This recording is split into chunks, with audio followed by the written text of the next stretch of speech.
Hey guys, Flip Flop here.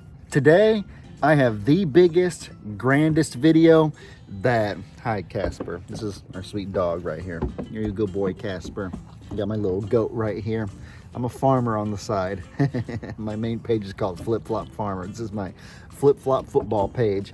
But as I was saying, this is the biggest, grandest video so far on my Flip Flop football page. This is a huge topic of discussion just amongst people, with their friends, with their families, in the sports media, all over the world. Any sport, this is the number one topic of discussion. It's just everywhere, just rampant in this world. It's a natural point of human curiosity, and so that's totally expected. But what I'm referring to is the GOAT debate. Who's the best player of all time? Or maybe even more simply, who is better than whom? Is this player better than this player? In basketball, it's the Michael Jordan and LeBron James debate of who's the GOAT. In football, is it Tom Brady or Joe Montana or Jim Brown or Lawrence Taylor or somebody? In hockey, is it Gretzky or somebody else? In baseball, is it Babe Ruth or Barry Bonds or somebody different? And so just debates about, even on a smaller scale, who's better currently, Justin Jefferson or Jamar Chase? Who's better, Joe Burrow or Josh Allen? Just who's better than who, little player comparisons. I'm going to call it player comparisons to simplify it. It is the number one thing talked about, kind of the most exciting thing that draws fans into sports in the first place. And so, there's no exact science. There's no perfect formula. If there was, the debates wouldn't be so strong. There wouldn't be so many differing opinions. However, I think I've come up with the best, the closest you can possibly get to a perfect formula to determine which player is better than which. This can go over any time period. You can compare somebody from the 1960s like Bill Russell to someone from the 1990s like Michael Jordan. You can compare two players of any position. You can compare Patrick Mahomes to Aaron Donald, who was better in their prime, so to speak. And you can compare players from any sport. Who is better, Tom Brady at football or LeBron James at basketball?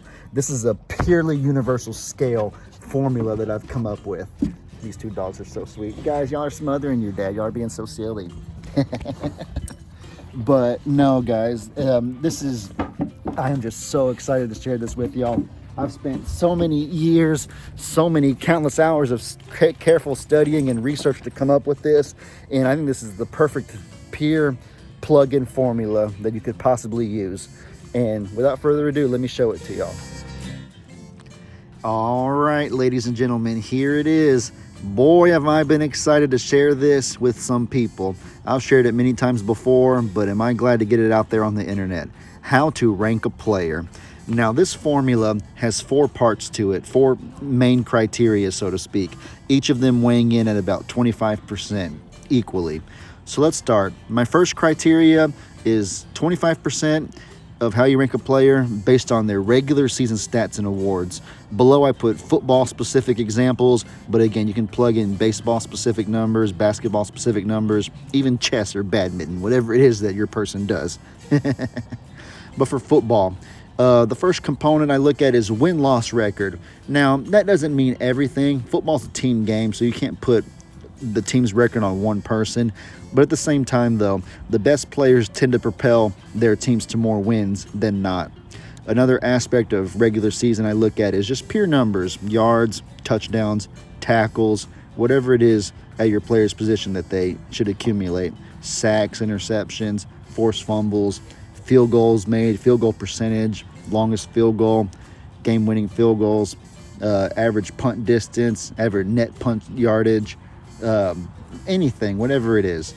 MVPs. Now, this one's a little bit tricky. We've talked about before how MVP is a quarterback-only award. So if you're comparing a quarterback to a non-quarterback, I would compare the quarterback's MVPs to the non-QB's offensive or defensive player of the years. So, for example, how many MVPs does Aaron Rodgers have compared to how many defensive player of the years does Aaron Donald have? Or how many offensive player of the year awards does Andre Johnson or Antonio Brown have? Something like that. Pro Bowls and All Pros, those are good ones. Pro Bowls is good, but All Pros even better because All Pro is voted on by more football specific people, experts in the media, former owners and GMs, coaches, even current ones and stuff like that. Pro Bowl's voted on by just everybody, me, people just at their homes, regular civilians. All right, so our next criteria, 25% postseason stats and awards. Obviously, your team's postseason record, how well you can win once you get there.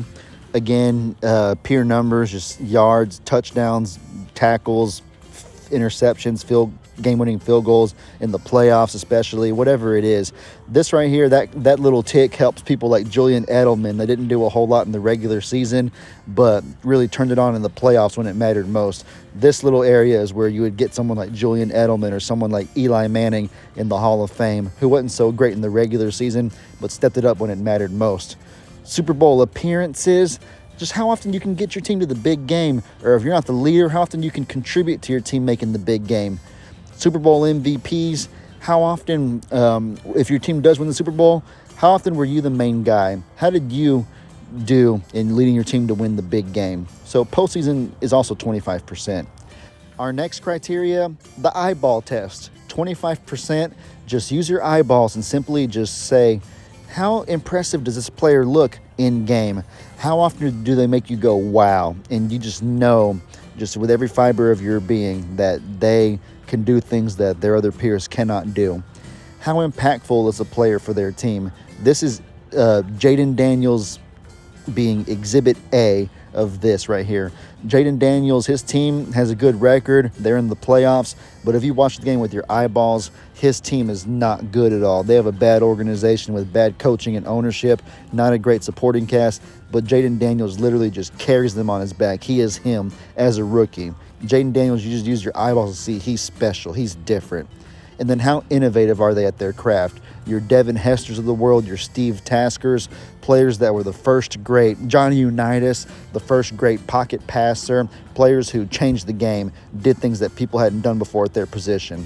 And lastly, 25% just championships. In the early 1900s, Super Bowls didn't exist yet, so they had the NFL championship back then. So if you're comparing someone from the 1940s, just how many NFL championships did they win? And then if you're comparing somebody from the modern era, how many Super Bowl rings did they win? Just pure championships. That deserves a whole 25% of its own, a big piece of the pie, so to speak, because if you're really that great, if you want to be the best of the best, you should just be winning. Just how good of a pure winner are you? All right, ladies and gentlemen, well, I hope y'all enjoyed seeing my little formula right there. Put it into practice. Try to put some players, try to compare them. I think you'll see firsthand just how accurate it is, really, for anything. I am super proud of it and worked super hard on it. But as a little peace offering, if you will, I included a list right here of my top 100 NFL players of all time based on the criteria that I showed you in this video. And in future videos, I will go further in depth on most of these players specifically. I'll do, top 10 quarterbacks of all time, top 10 running backs, top 10 receivers, top 10 defensive linemen, just all those different kinds of things. And when I do those videos, they won't be quite as long as this one, so I'll be able to briefly kind of go further in depth on the specific players so y'all can know more about them. But that'll be a future project. For now, enjoy this list right here. Let me know in the comments what you guys agree and disagree with, and just all your thoughts, positive or negative, on the whole subject matter below. And I will catch you guys in the next video.